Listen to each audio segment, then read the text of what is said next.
Now let's get a little bit into a lesson about volume.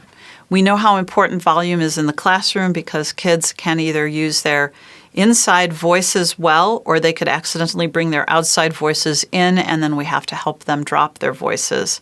They have to understand volume in order to do any kind of collaborative conversation with a partner, because one of the keys to successful collaborative conversation is to lower their voices. So this lesson about volume helps them with their social skills, their conversational skills. It's also very important to help them with hearing protection.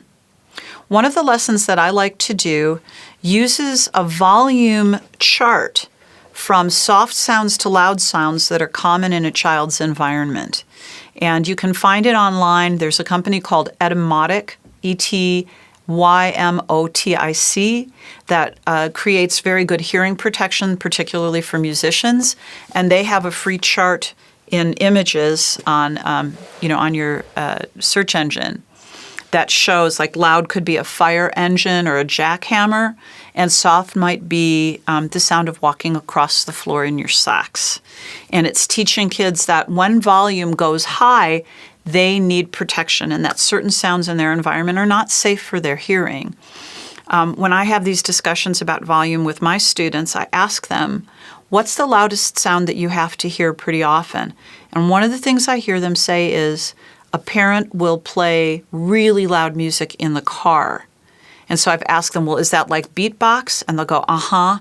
So when you're in traffic and you hear somebody that's going, and it's vibrating right through your car, imagine that a child is in the back seat of that and what's happening to their hearing. It's kind of scary. So I teach kids to feel volume in numbers from 1 to 10, and that if it gets above a 7, they need to cover their ears. Or if they're in a room where it's happening and they have a choice, they can let a grown-up know it's too loud, or they can take themselves, if they're able, away from that sound. And now I have students that when we're singing loudly, if they're sound sensitive, they'll do this automatically, and it's just great. So I'd encourage you to make those connections.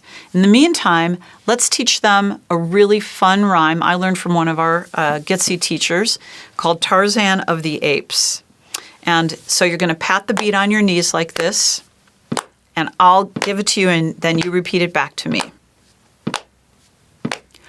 I love bananas, coconuts, and grapes. Go. I love bananas, coconuts, and grapes. I do it again. I love bananas, coconuts, and grapes. And your turn. I love bananas, coconuts, and grapes. And then I'm going to change the line and get louder. That's why they call me Tarzan of the Apes. And when we go to Tarzan of the Apes, you can actually beat your chest like Tarzan. So we can go, that's why they call me Tarzan of the Apes. And the kids then, of course, do, ah. It's really fun. So let's do the whole thing from the beginning. We start soft. Remember, we're going from soft to loud. I love bananas, coconuts, and grapes. I love bananas, coconuts, and grapes. That's why they call me Tarzan of the Apes. Ah!